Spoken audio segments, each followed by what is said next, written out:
प्यार किया, धोखा मिला।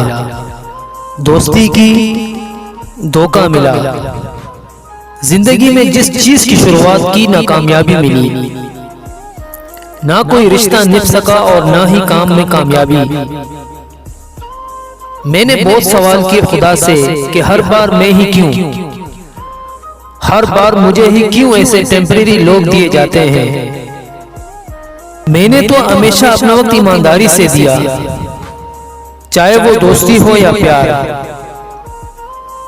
यूं ही हार के मैंने एक दिन खुदा से सवाल किया, तो पता है मुझे क्या जवाब मिला। ये टेम्परेरी लोगों का आना जरूरी था।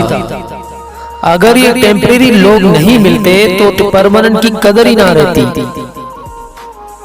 हमें जीत की सबसे ज्यादा कदर हारने के बाद ही होती है। और रही बात दोस्ती की, तो वक्त ही सही और गलत की पहचान कराता है। वक्त ही दिखाता है कि आस्तीन के सांप पल रहे हैं या हीरे हैं। तुम जितना लोगों को खो दोगे, उतना ही इस दुनिया को समझोगे। गम मत मनाओ किसी के जाने का, लोगों का आना जाना लगा रहेगा।